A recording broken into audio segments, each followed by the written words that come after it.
The station called the Apex was the largest thing Admiral Taeyun had ever seen. It floated in the darkness of space like a metal moon, covered in lights and towers that reached out in every direction. Ships from 100 different worlds moved around it like insects around a hive. Taeyun stood at the window of his small human vessel and felt very small indeed. "They want us to feel this way," said Dr. Hana, standing beside him. She was the smartest scientist on Earth, but even she looked nervous. The size, the lights, the crowds. "It is meant to remind us that we are new here." Taeyun nodded. Humanity had only discovered faster-than-light travel 5 years ago. They had built colonies on Mars, Europa, and Titan. They had reached out to the stars with hope and wonder. And then they had met the Galactic Council. The Council was an alliance of 12 ancient species that had ruled the galaxy for thousands of years. They had laws. They had traditions. And they had summoned humanity to answer for crimes. The docking bay was cold and gray. Armed guards from a species called the coral waited for them. The coral were tall and covered in hard plates like armor. Their eyes were black and showed no feeling. They led Taeyun and Hana through long hallways without speaking a single word. The council chamber was a massive room shaped like a bowl. 12 platforms floated in the air, each holding representatives from a different species. Some looked almost human. Others looked like nothing Taeyun had ever imagined. At the center, on the highest platform, sat High Arbiter VONN. VONN was ancient. His skin was pale gray and stretched tight over his skull. His eyes glowed with soft blue light. He had led the council for 300 years. And he looked at the two humans the way a person might look at insects that had crawled into their home. "You are the representatives of the species called human," Vaughn said. His voice echoed through the chamber. It was not a question. "I am Admiral Taeyun of the United Earth Fleet," Taeyun replied. He kept his voice steady. "This is Dr. Hana, my advisor. We come in peace and hope to resolve any misunderstanding." "There is no misunderstanding?" Vaughn waved his thin hand and a holographic image appeared in the center of the chamber. It showed a star system with 3 planets. "Your species has expanded into the Keller system. This system has been under quarantine for 6,000 years. Entry is forbidden to all." Taeyun frowned. "We received no warning. There were no markers, no signals, nothing to tell us the system was restricted." "Ignorance is not a defense," said another council member, a creature covered in blue scales. "The laws exist. You broke them. How can we follow laws we do not know?" Hana asked. Her voice was calm but firm. "We are a young species. We have been among the stars for only 5 years. Surely the council can show understanding." Laughter rippled through the chamber. It was not kind laughter.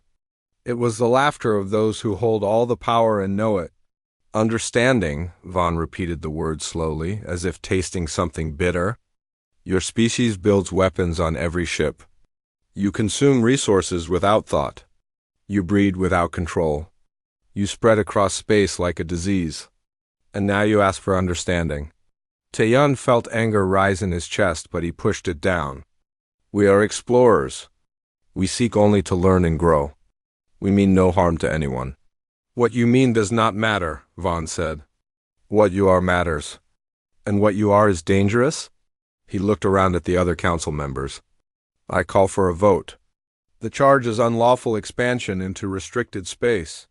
The punishment is correction protocol." Taeyun did not know what correction protocol meant, but he saw Hana go pale beside him. She had studied the council's history during their journey here. "Please," she whispered. "Not that." One by one, the council members raised their hands. 12 votes. All in favor. "It is decided," Vaughn announced. "The species known as human will be placed under correction protocol. All trade with Earth is forbidden. All communication with human colonies is forbidden. A blockade will be established around your solar system. Military force is authorized to ensure compliance. You have 6 months to prepare." Taeyun stepped forward. "You cannot do this. We have millions of people on those colonies, families, children. They will be relocated to processing centers for their own safety, Vaughn replied. There they will learn proper behavior. In time, perhaps in a century or two, humanity may be allowed to try again. The guards moved forward to escort the humans out. Taeyun wanted to fight, to scream, to do something, but there was nothing to do. Not here. Not now. As they walked back through the cold hallways, a figure stepped out of the shadows. She was from a species Taeyun did not recognize, with silver skin and large dark eyes. She pressed something into his hand and spoke quickly in a low voice. I am Ambassador Lyra. What the Council does is wrong. They have used correction protocol on 17 species before yours. None have survived as they were. All were broken. She looked over her shoulder nervously. Your people must prepare? Not to negotiate. To survive. Then she was gone, disappearing back into the shadows as quickly as she had appeared. Taeyun looked at the small device in his hand. It contained data files. He did not know what was in them, but he knew one thing for certain. Earth had 6 months. And when those 6 months were over, humanity would face the greatest test in its history. He looked at Hannah. She looked back at him. No words were needed between them. They walked faster toward their ship. It was time to go home. It was time to prepare. And it was time to show the Galactic Council that humanity was not so easy to break. The sky above Earth had never looked so dark. Even in daylight, people could see the shadows of alien ships blocking the sun. They came in waves, thousands upon thousands of them. Until the space around the solar system was filled with metal and death, Admiral Taeyun stood in the command center deep beneath the mountains of Korea around him. Officers worked at their stations with tired eyes and shaking hands. 6 months had passed since the Council's verdict. 6 months of desperate preparation. And now the enemy was here. Final count, reported a young officer, his voice breaking. 10,400 warships. Commander Reth of the Coral Empire leads the fleet. Taeyun nodded slowly. Humanity had 300 ships. 300 against more than 10,000. The numbers were not in their favor. On the surface, General Sojin organized the evacuation of cities. People moved underground into shelters that had been dug in secret over the past months. Schools became bunkers. Subway tunnels became homes. Children carried small bags of their belongings and asked their parents when they could go back outside. Maybe soon, the parents lied. Maybe soon. The colonies fell first. Mars was taken in 3 days. Europa in 2. Titan held for a week before the last defenders were overwhelmed. Millions of human colonists were loaded onto transport ships and taken to what the Council called processing centers. Nobody knew exactly what happened there, but the word alone was enough to make people afraid. Commander Reth broadcast his message to Earth on every channel. He was massive, even for a coral. His armor was decorated with medals and symbols of conquest. His black eyes showed nothing but cold certainty. People of Earth, he said, your situation is hopeless. Surrender all military vessels. Submit to re-education. If you do this, the transition will be peaceful. If you resist, you will suffer. The choice is yours. You have 1 day to respond. Taeyun gathered his officers and asked for their opinions. Some wanted to fight. Others thought surrender might save more lives. The debate went on for hours. In the end, Taeyun made the decision himself. He broadcast humanity's response to the alien fleet. We will not surrender. The bombing began the next morning. Deep underground, Dr. Hannah worked without sleep. Her laboratory was filled with machines and screens and equations that most people could not understand. Beside her, Engineer Minho welded metal plates together with sparks flying around his face. How much longer? Hannah asked. 3 months, Minho replied. Maybe 4. The power requirements are enormous. We do not have 3 months. Hannah looked at the plan spread across her desk. Project Iron Veil, a planetary shield that could protect all of Earth. It had never been done before. Many said it was impossible. But Hannah did not believe in impossible. Then we work faster, she said. Above them, Captain Wujin led his squadron through the burning sky. 200 human fighters against a wall of alien interceptors. The odds were terrible, but Wujin had learned to ignore odds. He had learned to focus on the enemy in front of him and trust his skills. Stay tight, he ordered his pilots. Pick your targets. Make every shot count. The battle lasted 4 hours. When it was over, 60% of Wujin's squadron was gone. But so was the enemy convoy they had been protecting. Supplies that would have fed the blockade fleet for a month were now scattered. Across space as burning wreckage, Wujin landed his damaged fighter and climbed out slowly. A young pilot ran up to him with tears in her eyes. "Sir, we lost so many, I know." Wujin put his hand on her shoulder. "But we hurt them too. And tomorrow we will hurt them again. That is all we can do." Commander Reth received the report of the convoy's destruction with quiet anger. He had expected humans to fight, but not like this. Not with such fury. Not with such willingness to die. "They are desperate," said one of his officers. "Desperate creatures fight hard before they die." It means nothing. Reth was not so sure. He had conquered many species for the Council. Some surrendered at once. Some fought for a few weeks. But none had looked at impossible odds and chosen to attack. None had sacrificed so much for so little gain.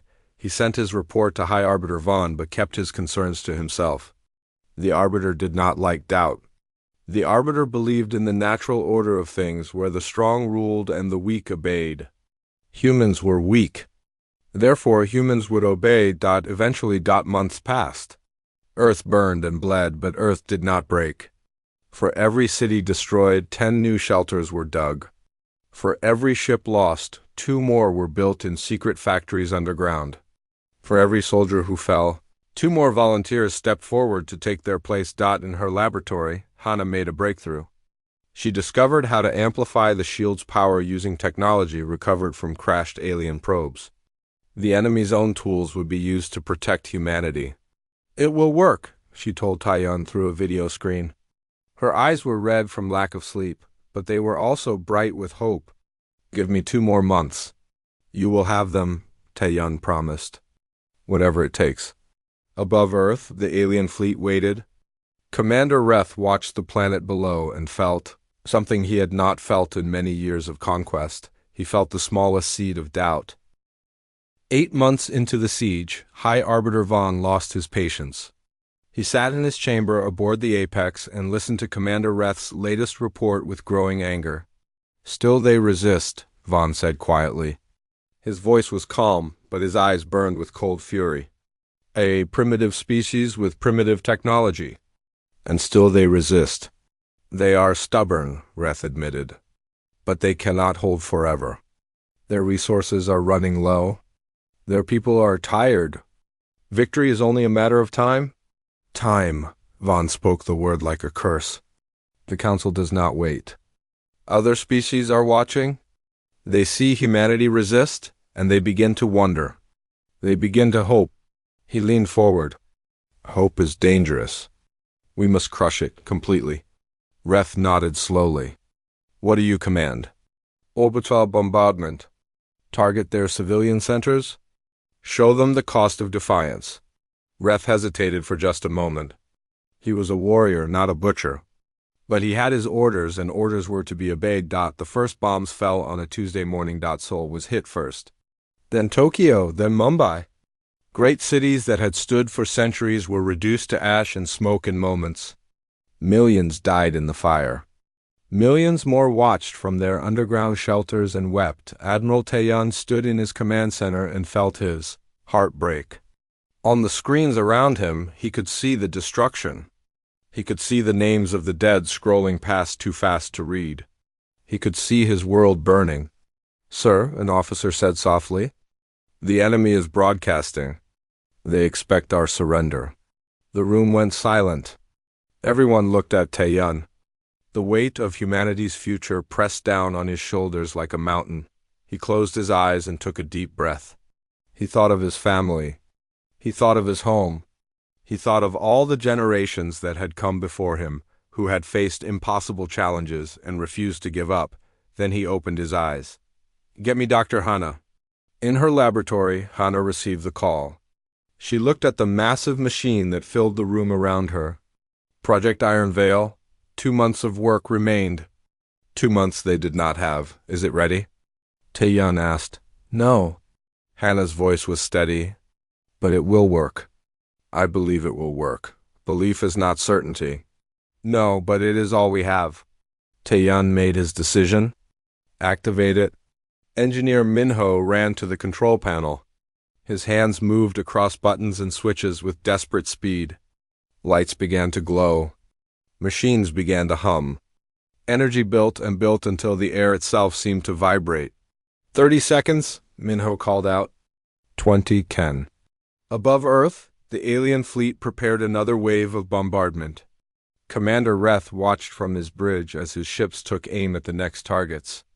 He felt no joy in this work, but he felt no guilt either. This was simply how the galaxy worked. The strong ruled. The weak suffered. Fire, he commanded. 1,000 missiles launched from 1,000 ships. They streaked toward Earth like falling stars, carrying enough destruction to burn half a continent. And then they stopped, not slowed. Not deflected, stopped.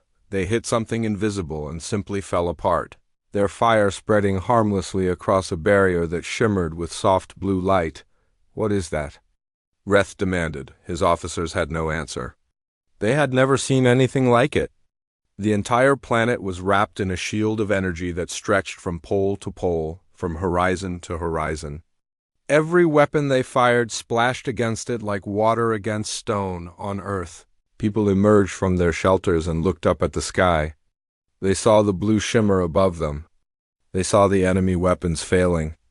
And for the first time in 8 months, they felt hope. Admiral Tae-yun broadcast a message to the galaxy. His face appeared on screens across 100 worlds.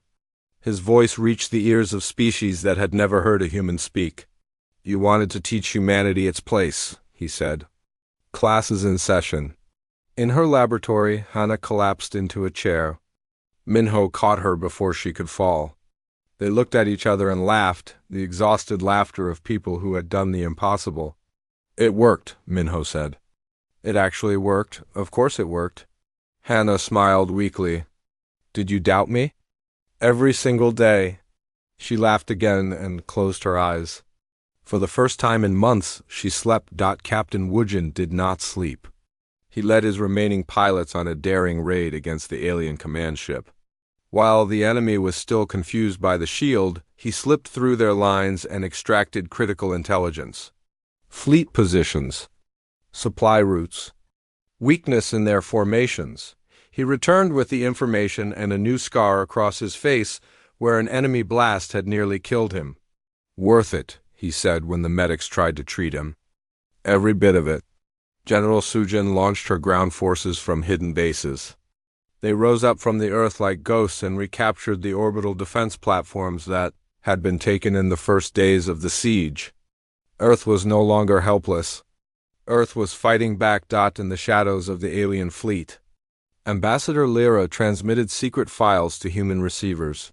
Codes, weaknesses, the locations of the processing centers where human colonists were being held. She knew the risk. She knew what would happen if she was caught. But she believed humanity deserved a chance. Commander. Reth stood on his bridge and watched his fleet fail to break through the shield. He thought about all the species he had conquered before. None had ever done this. None had ever turned his own technology against him. He looked at the blue planet below, wrapped in its protective light, and finally understood the truth. Humans were not just fighting for survival. They were fighting to win. And for the first time in his long career, Commander Reth wondered if he might lose. 1 year after the siege began, the ground beneath Earth's mountains opened. Giant doors that had been hidden for months slid apart, and from the darkness below, ships began to rise. Admiral Tae-yun watched from the command center as his secret fleet emerged into the light. Project Phoenix? 500 warships built in secret, deep underground, where no alien sensor could detect them. They were smaller than council ships, but they were fast. They were deadly. And they were ready. All ships report ready for launch. an officer announced. Tae-hyun nodded. For a year, humanity had been the victim. For a year, they had suffered and bled and buried their dead. But that time was over. Tell the fleet, today we stop defending. Today we attack. Dr. Hannah had not slept much in the past year. Dark circles surrounded her eyes, and her hair had turned gray at the edges. But her mind was as sharp as ever. She stood before the gathered officers and explained what she had created. We have turned the shield technology into a weapon, she said. A holographic image appeared showing a device shaped like a spear. We call it the pulse cannon. When it hits an enemy ship, it does not destroy it. It disables it. All power systems fail. The ship becomes dead metal floating in space. The crew survive? General Sujin asked. Yes, we are not like them. We do not murder when we can capture. We do not destroy when we can save. Hannah looked around the room. We will show the galaxy that strength does not require cruelty. The counterattack began at dawn. Captain Woojin led the first strike. His squadron had been rebuilt with new ships and new pilots. They moved through space like wolves hunting, silent and fast and deadly. Their target was Europa, where thousands of human colonists were being held in processing centers. The alien guards did not expect an attack. They had grown comfortable in their victory. When Woojin's ships appeared on their sensors, they barely had time to react before the pulse cannons fired. One by one, the guard ships went dark. Their lights died. Their weapons stopped. They drifted helplessly as human boarding teams moved in. Woojin landed on the surface and led his soldiers into the processing center. What he found there made his blood burn with anger. Human colonists stood in long lines, their heads shaved, their clothes replaced with gray uniforms. Machines scanned their minds and showed them images designed to make them forget who they were. Re-education, the council called it. But Woojin had another word for it. Slavery. He destroyed the machines with his own hands. He freed the colonists and watched them weep with relief. Old men fell to their knees and thanked him. Children ran to their parents and held them tight. You are safe now, Woojin told them. Earth did not forget you. Earth will never forget you. General Sujin's attack on Mars was even larger. She led 10,000 soldiers in a ground assault that caught the occupation forces completely off guard. The Carol were strong fighters, but they were trained to face ordered armies in open battle. They did not know how to fight humans who attacked from shadows, who used the terrain against them, who refused to follow any rules. In 3 days, Mars was free. Former colonists picked up weapons and joined the fight. Some of them had been in processing for months. They remembered what had been done to them. They wanted revenge. Sujin had to stop them from executing prisoners. We are better than that, she said firmly. If we become monsters to fight monsters, we have already lost. Her words spread through the army. They became a motto. We are better than that. Commander Reth received report after report of defeat. Europa fallen, Mars fallen, Titan liberated. The processing centers destroyed. Everywhere he looked, humans were winning. He sent urgent messages to High Arbiter Vaughn requesting reinforcements. The responses came slowly, and when they did, they were filled with anger and disbelief. You outnumber them 30-1, Vaughn wrote. How can you be losing? Ref had no good answer. Numbers meant nothing against an enemy who fought with such fury. Technology meant nothing against an enemy who could adapt and improve faster than anyone had ever seen. He began to respect humans. Even as he tried to destroy them, Ambassador Lyra made her choice. She broadcast a message across the galaxy, revealing her support for humanity. She showed evidence of what the processing centers truly were. She told the story of how the Council had punished a young species for a crime they did not even know they had committed. The Council claims to bring order to the galaxy, she said. But what they bring is oppression. What they bring is cruelty. I have seen a better way. I have seen a species that fights for its people, that protects its children, that refuses to surrender its soul. I stand with humanity. Her message reached 100 worlds. On many of those worlds, species that had been conquered by the Council began to whisper among themselves. They began to remember what freedom felt like. They began to hope. Admiral Taeyun pushed the attack forward.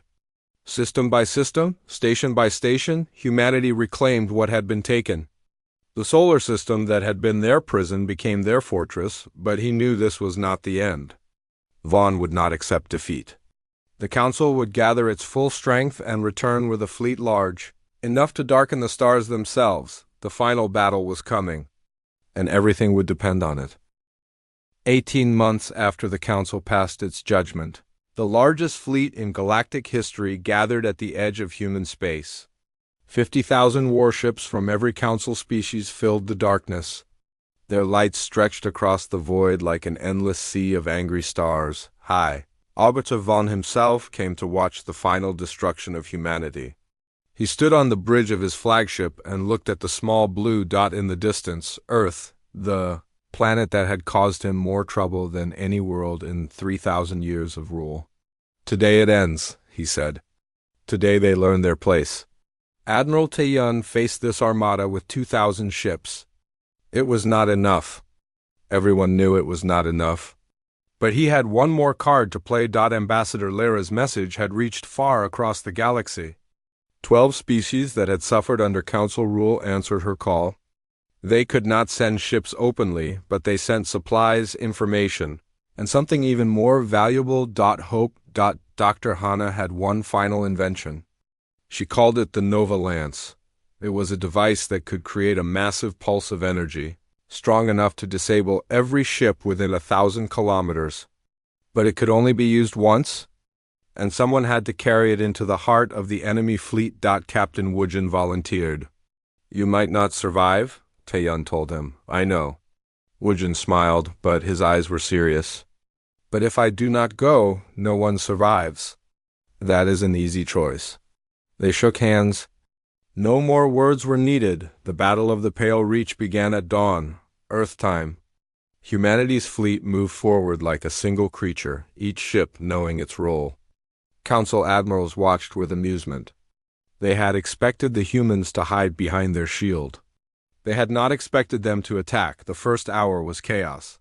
Human ships darted between the massive Council warships, too fast to target, too small to catch. They fired their pulse cannons and watched enemy vessels go dark. But for every ship they disabled, 10 more took its place. General Sojin led a force of boarding ships. Her Marines crashed into enemy carriers and fought hand-to-hand in the corridors. The Coral were strong, but humans fought with a fury they had never seen. Soldiers who should have retreated kept fighting. Soldiers who were wounded kept standing. Commander Reth watched the battle from his command ship and felt his respect for humanity grow. They were losing. They had to be losing. But they did not fight like creatures who were losing. They fought like creatures who had already won and were simply waiting for the universe to catch up. In the center of the fleet, Woojin's small ship slipped through the battle. He had painted it to look like debris, and in the confusion of combat, no one noticed him. He moved closer and closer to the heart of the enemy formation. "Nova Lance is ready," he reported to Taeyun. 10 seconds to optimal position. "Woojin." Taeyun's voice was thick with emotion. "Thank you. Save it for the victory party." Woojin laughed. "I expect good drinks." He reached the center of the enemy fleet.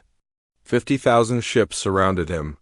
He could see Vaughn's flagship in the distance, decorated with symbols of power and conquest. He pressed the button. Light exploded outward in every direction.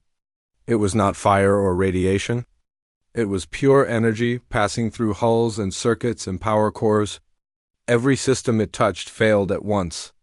In a single moment, 30,000 enemy ships went dark. Woojin ejected from his vessel a second before the pulse destroyed it. His escape pod tumbled through space as chaos erupted around him. Dead ships drifted into each other.